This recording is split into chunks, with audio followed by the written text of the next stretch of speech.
Ok, el tema será la guerra y la paz, porque se impone. Me interesa empezar, el filósofo esloveno Slavoj Žižek, cuando habla del cambio climático, dice que hay un problema de conciencia generalizada en las poblaciones vinculada al cambio climático, que está vinculado a un problema medio subjetivo, ¿no? Vos abrís el diario, dicen, hoy se ha disminuido tanto la capa de hielo en el Ártico, hay tantas inundaciones, hay incendios acá y allá, y luego vos salís de tu casa, ¿no? Empezás a caminar, escuchás un pajarito, ves el rayo del sol, ves un arbolito y decís, ¿será todo tan distinto? Sí. Es decir, uno sale a una realidad a veces que como no está confrontada de forma tan directa como claro, hasta que no ves a los pájaros caer. Hasta que no ves a los pájaros caer, no te das cuenta que hay. Bueno, exactamente. Y un poco, si uno mira la experiencia del siglo XXI, ¿no? Uno tiene que poder mirar que estamos viviendo un siglo de guerras que se ven en pedazos, en parches, en partes, que por ahí quienes estamos más alejados de los focos de esa guerra, a una primera vista salís a la calle y decís, che, Sudamérica está en guerra, y salís y está todo igual que ayer, y está el mismo auto estacionado, y está el vecino, qué sé yo, y el kiosco abierto, y decís, ¿qué ha cambiado acá? Pero un esfuerzo de mirar un poco más, por ahí nos permite empezar a pensar que la guerra de nuestro tiempo tiene, por supuesto, formas más duras y más directas, como las que vimos esta semana en Venezuela, o como uno puede ver en Ucrania, en Gaza, etcétera. Pero también hay formas más cotidianas. La semana pasada hacíamos una columna hablando de la implosión de la vida cotidiana, ¿no? Sociedades ajustadas, ¿no? Ajustadas por políticas económicas neoliberales incesantes, sostenidas en el tiempo, ¿no? Familias azotadas por la deuda, por los conflictos, por la violencia, que implosionan hacia adentro. Bueno, y después uno puede mirar el aumento de los controles policiales, los controles migratorios, la presencia de las Fuerzas Armadas en la vida pública, y empiezas a ver que por ahí, es cierto, la Argentina no está en guerra, o no está en guerra convencional, pero hay formas de guerras más sutiles que parecen empezar a explicar por ahí en mejores formas nuestra vida. Y si uno piensa en la política argentina, también hay que leer lo que ha sido la persecución judicial de los últimos 10, 15 años, también como una forma de guerra política contra la población, la proscripción de Cristina ahí como dato saliente, pero que también ordena, ¿no? Una situación que por ahí no es una guerra total y abierta, pero dista mucho de lo que uno puede pensar como una idea de paz. Ahora bien, si me aceptan esta primera premisa, ahí sí me interesa pensar un poco la punta de lanza de la guerra en nuestro tiempo, ¿no? Trump lleva en su primer año de gobierno 7 países bombardeados: Somalia, Yemen, Irán, Nigeria, Irak, Siria y ahora Venezuela. Son 7 países bombardeados por Donald Trump en lo que va de su mandato.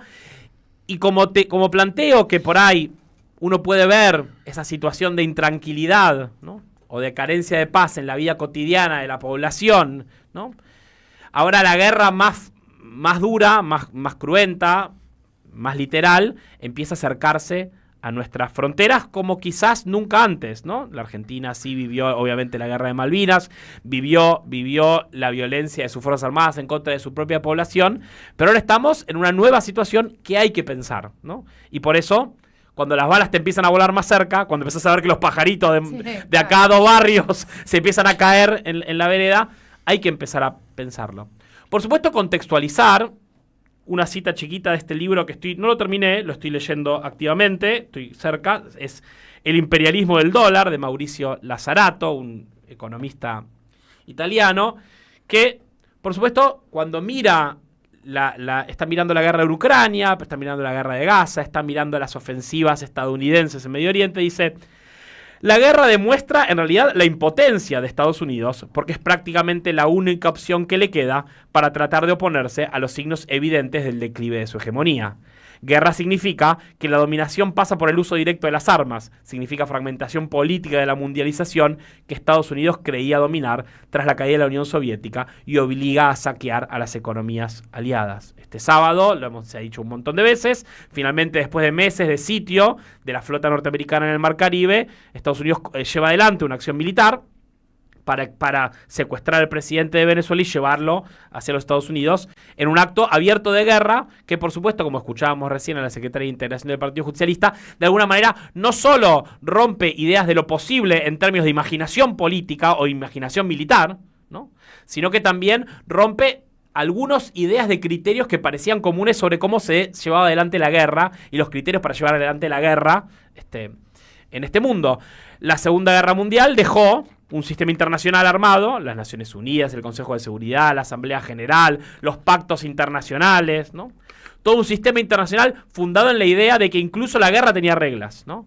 Y que la salida de 2 guerras mundiales en el siglo XX tenía que dar, ¿no?, algún sistema internacional de controles para, si no construir la paz, por lo menos aspirar a la paz global, que por supuesto nunca sucedió. Estados Unidos, terminada la Segunda Guerra Mundial, empezó la Guerra Fría contra el comunismo. Terminado el comunismo, hubo algunos años ahí en el medio donde, no sé, parecía que cazaban narcoterroristas colombianos. Después del 11 de septiembre de 2001 empezó la guerra contra el terrorismo islámico y ahora tenemos esta nueva cosa. O sea, que hay una continuidad de la guerra en la política de los Estados Unidos, pero no deja de ser importante señalar, me parece, para pensar esto. Si uno piensa la década de los 90, las invasiones norteamericanas, incluso la guerra de Irak, recién lo decía Sol Magno, cuando Estados Unidos va a la guerra en Irak, antes va el secretario de Estado de las Naciones Unidas, muestra un frasquito, dice acá hay anthrax, muestra fotos aéreas que dicen los tipos tienen bombas. Bush trata de generar una coalición de países que más o menos eran la coalición de los de la voluntad, se llamaba, y trataba de ver si algún país se sumaba y ponía algún soldado, ¿no? Había una búsqueda de construir. Lo diría de esta manera. Ya es difícil de hablar de la política internacional y el mundo ya parece no ser uno, ¿no? Parece que hay mundos fragmentados donde, es cierto, se dice hay un cambio de orden global, pero no está claro que lo que venga después sea un orden. Claro. Lo que parece haber más bien es una suerte de caos más o menos anárquico, ¿no?, donde pasan cosas que uno no imaginaba que iban a pasar.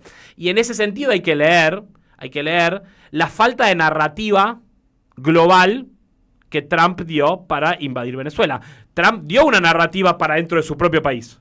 A sus propios ciudadanos les dijo: yo estoy acá porque hay inmigrantes venezolanos que le sacan los trabajos, que son criminales, que Maduro me los manda a las cárceles, que hay una crisis de drogas, yo voy a traer guita para nosotros. A su propia población le explicó. Lo que no hubo fue una narrativa global.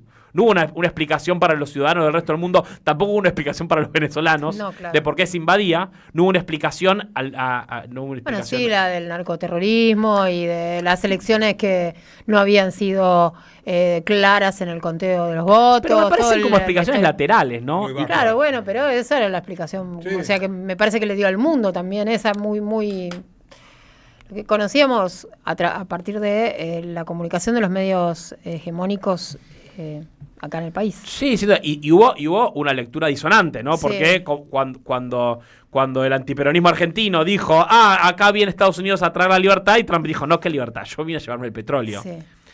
Hay que ver también que para el Estados Unidos de Donald Trump no existe la política exterior. Todo es política interior.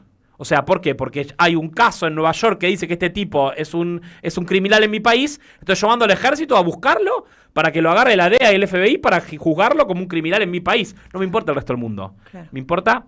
Tampoco que es presidente. Tampoco que es presidente del país, ¿no? Un pequeño detalle, ¿no? Esto es política interior, ¿no? Bueno, lo dijo ayer abiertamente Donald Trump, ¿no? El único límite soy yo mismo. Claro. Le preguntan al hombre, ¿usted no cree...? Madame Bovary soy yo, dijo Flaubert en algún momento.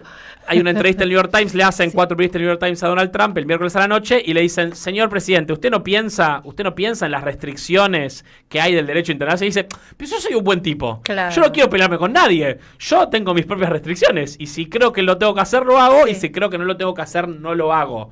¿Y a usted no le preocupa que otros países aprovechen esto que usted está haciendo? Que China de repente agarre Taiwán o Rusia redoble la avanzada sobre Ucrania. Bueno, si lo hicieran yo me enojaría, ¿no? Yo no estaría nada contento con si ellos lo hicieran. Yo hago lo que a mí me parece y ellos que vean qué es lo que quieren hacerme a mí. Eso abre una pregunta, si lo que estamos viviendo en estos movimientos geopolíticos, recién decía, con Lazzarato, ¿no? Esto es parte de la crisis de la hegemonía norteamericana y de su capacidad de dominar el mundo. Entonces retrocede a las piñas, ¿no? Retrocede con violencia y retrocede sobre su zona de influencia, se aleja de Asia, se aleja del Medio Oriente, se recuesta sobre América Latina y lo hace de una forma agresiva. En ese repliegue, que también es la crisis, por supuesto, es la crisis de la carrera tecnológica, es la crisis de la carrera económica, es la crisis de la economía norteamericana, también son los desafíos a la hegemonía del dólar, ¿no? a la centralidad de la moneda norteamericana para ser la moneda de circulación y de reserva global.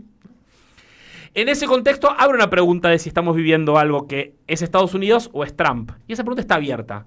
Si la intervención militar de Estados Unidos en Venezuela va a pasar a ser la política estable del imperio norteamericano a partir de ahora en su etapa de repliegue, o si esto es solamente, ¿no?, claro, la cabeza del hombre, y habrá que ver cómo eso se desenvuelve. Ayer el Senado, ¿no?, dijo, el Senado norteamericano le puso algunos límites, hay algunos tipos muy enojados. Uno ve a la política norteamericana más preocupada por la política interna, ¿no? De hecho, creo que lo hablaban ayer, ¿no? Sí, lo hablamos. Ya pasaron de discutir lo de Maduro y ahora están discutiendo que mataron a alguien en Minneapolis, ¿no? Que por supuesto está vinculado porque era la policía migratoria que está deportando inmigrantes y Trump dice lo de Maduro está vinculado, ¿no? Uh-huh. Con la deportación de inmigrantes. Me interesa decir 3 o 4 cosas más. Cuando salió a fines del año pasado el documento norteamericano de Estrategia de Seguridad Nacional, acá lo charlábamos y hablábamos de esta idea que había aparecido en un documento no interno, sino público de Estados Unidos, donde plantea su estrategia geopolítica, que se recuperaba la idea de la doctrina Monroe, como diciendo, Estados Unidos en un momento dijo que las Américas eran nuestras, hay que retomar eso. Y si uno lee ese documento que cada gobierno postula su política exterior, el documento de política exterior norteamericana que se publicó en noviembre o diciembre del año pasado, lo que primero salta a la vista es que las principales prioridades, ¿no?, lo que está delante, al frente y el centro es América Latina. Las discusiones sobre China, sobre Medio Oriente, sobre Europa, África son laterales, una nota al pie al final. El centro de la estrategia norteamericana está fijada en la región. Dice el documento de seguridad nacional norteamericana: queremos garantizar que el hemisferio occidental se mantenga razonablemente estable y lo suficientemente bien gobernado como para prevenir y desalentar la migración masiva hacia los Estados Unidos. Queremos un hemisferio cuyos gobiernos cooperen con nosotros contra los narcoterroristas, los cárteles y otras organizaciones. Queremos un hemisferio que permanezca libre de incursiones extranjeras hostiles o de la propiedad extranjera de activos claves y que respalde cadenas de suministro críticas. Queremos asegurar nuestro acceso continuo a ubicaciones estratégicas. En otras palabras, afirmaremos y haremos cumplir un corolario Trump a la doctrina Monroe. ¿Qué dice el documento de doctrina nacional? En el continente, en América Latina, Estados Unidos va a mandar. Lo afirman, lo plantean y ejecutan. Lo que vimos en Venezuela, la situación que vimos en Groenlandia, que no deja de ser el continente americano, las amenazas a México, las amenazas a Venezuela, la intervención en las elecciones argentinas, que tanto hablamos acá, que le salieron bastante baratas, hay que decírselo a Donald Trump, le salieron más baratas que lo de Venezuela, hablan de una decisión muy explícita de los Estados Unidos de dominar el continente. Alinear a todos sus países, ¿no?, detrás de un mando que no da explicaciones, ¿no? Vos te alineás y después no hay explicaciones. Nosotros dice Trump, vamos a manejar Venezuela y los venezolanos no sé, ¿no? Eso es una realidad que amerita pensar. Claro, pero hasta ahora no tiene demasiado apoyo en la región directamente de ese alineamiento. Bueno, mira, está Ecuador, está, Argentina con Milei y Chile a partir de Kast seguramente también se va a poner en esa línea. Sí, Andrea, y algunos países de Centroamérica, ¿no? Y Uruguay. No, pero escúchame, Andrea, el año que viene hay elecciones en Colombia, sí, y en Brasil. Sí. Si en Colombia gana Uribe, o alguna forma de la ultraderecha, parece que va a ser Uribe, pero vamos a ver, ¿no? Si en Colombia gana la ultraderecha. Lo mejor que le puede pasar a Petro es que el candidato sea Uribe. Lo mejor que le puede pasar a Petro es que el candidato sea Uribe. Pero supongamos que se pierdan las elecciones en Colombia. ¿Qué puede pasar, no? Sí. Totalmente. Y supongamos que Lula pierde las elecciones en Brasil, que también tiene elecciones el año que viene, ¿no? Donde ya sabemos, digamos, Bolsonaro está encarcelado, impedido de participar en las elecciones, el hijo de Bolsonaro se autopostula, también está el gobernador de San Pablo, hay que ver cómo se ordena la ultraderecha. Si Trump juega con la misma fuerza con la que jugó este año en las elecciones colombianas y las elecciones brasileras, el continente se pintó con la bandera norteamericana, ¿eh? Sí. O sea, quiere decir, ¿cuánto más queda? Este año... A eso también le tiene que ir bien a Trump. A eso también le tiene que ir a Trump. No sé. Porque Trump también tiene tiene que poner su capital político en juego. Yo creo que ¿no? tiene más problemas este año en Estados Unidos que afuera. Internamente. Claro. Porque En el continente me refiero, ¿no? Claro. Porque Tiene más problemas en Estados Unidos que afuera. eso hay que verlo. Y Le por va a salir supuesto, muy caro el asesinato de la poetisa esta de Minneapolis. Carísimo. Ayer fueron tremendas las protestas Total. en todas las ciudades importantes de Estados Por Unidos. eso, obviamente, se vuelve relevante mirar la política norteamericana. Porque parte de nuestro destino se jugará en si esta nueva doctrina Monroe o el corolario Trump se transforman en política exterior estable de los Estados Unidos, que hay razones para que lo sea, porque la pérdida de hegemonía norteamericana en el mundo, cierta aceptación de que no se puede competir con China en sus fronteras, ni con Rusia en sus fronteras, sino hay que empezar por ordenar lo que está más cerca de los propios Estados Unidos, ¿no? Esa idea de que a China se le va a ganar reconstruyendo un imperio regional norteamericano. Uh-huh. Cierto razonamiento de que ya no son más un imperio global, ¿no? Sí. Si eso va a ser política estable norteamericana, que puede ser, o si solamente será un interregno pequeño del loco Trump, está por verse. Ahora, lo que sí me parece que tenemos que trabajar nosotros en el continente es bajo la premisa de que esto va a ser así. Obviamente será importante construir relaciones con los demócratas o los que estén en contra de... No sé, ¿no? Pero lo más importante es entender que a partir de ahora estamos en una etapa donde la principal potencia del continente está en modo guerra hacia adentro, y que también va a aparecer, esto último porque ya Diego Mayo me debe estar puteando. No, creo que es un montón. 7-3, Diego Mayo. Te dedicó una 7-3 canción. Por lo que yo escuché, te estaba dedicando una canción. Yo digo esto. Ante una situación en la cual Estados Unidos dice, acá voy a mandar yo, va a aparecer, de hecho ya apareció, ¿no? En la Argentina, no, una racionalidad para bajar la cabeza y decir, bueno, está bien, que manden ellos. En la década de los 90 hubo una discusión en la política exterior argentina, ¿no? Donde, bueno, ante un Estados Unidos triunfante luego de la caída del muro de Berlín, donde un mundo que parecía que Estados Unidos era de verdad la principal potencia global, sí, no había ninguna amenaza. Era un mundo unipolar ese. Sí. En el mundo unipolar, ¿no? Existió la idea más pensada por Carlos Escudé, un intelectual argentino, que fue la idea del realismo periférico. Que es, nosotros, que somos un paísito chiquito en el culo del mundo, ¿no? ¿Qué vamos a andar peleándonos con Estados Unidos? Acomodémonos y tratemos de ver si no se pueden sacar más ventajas de acomodarse, ¿no? Que de ir a confrontar abiertamente, ¿no? Un razonamiento parecido al que esgrimieron algunos. Pichetto, por ejemplo, esta idea de, bueno, manda a Estados Unidos, vamos allá atrás y vemos qué pasa. Luego de las elecciones en Argentina hubo quienes elogiaron la intervención norteamericana, también un intelectual radical, Andrés Malamud, diciendo, Estados Unidos nos invita al desarrollo, vamos atrás de ellos, nos están abriendo una puerta a ser como ellos, ¿no? Esa tentación va a estar. La tentación en la política argentina de aceptar las condiciones que pone Estados Unidos. Y en la política regional va a estar esa discusión de quienes digan, bueno, Estados Unidos ya no manda en el mundo, pero aparentemente manda en el continente, acomodémonos, ¿no? Bajemos al copete y tratemos de ver cómo se puede vivir en esta circunstancia. ¿Y si no qué? Sería la pregunta, ¿no? La situación de Colombia esta semana fue interesante para ver, ¿no? Ante la invasión de Estados Unidos a Venezuela y la amenaza directa a Gustavo Petro por parte de Donald Trump esa misma tarde, ¿no?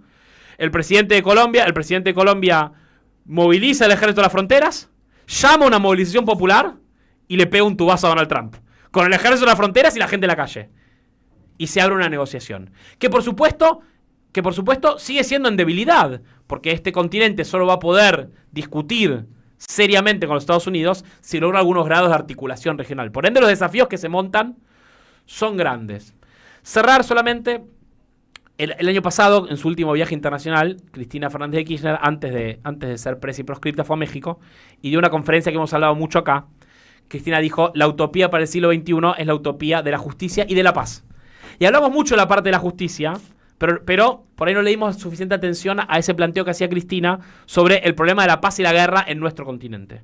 En efecto, es la primera vez que una ciudad de Sudamérica ha sido bombardeada y atacada por la potencia norteamericana. Esa situación de entrada a un tipo de guerra imperial de la cual Sudamérica no tenía noticia o no conocía, abre una discusión sobre si no solamente va a haber que empezar a discutir en nombre de la justicia, sino también si la idea de la paz, no solamente en términos políticos, sino en términos de tener vidas en paz, será un horizonte posible y deseable para el cual, por lo menos del peronismo, se pueda construir una propuesta que ahora no solamente tendrá que construir grandes mayorías hacia adentro de nuestro país, sino que tendrá que ir a una lucha más o menos hermanada con las fuerzas populares de la región, porque esta vez sí va a ser integración o dominación extranjera. Excelente. Bueno, 7 minutos pasaron de las 7 de la tarde. Estamos dando la vuelta con ustedes. Enseguida regresamos.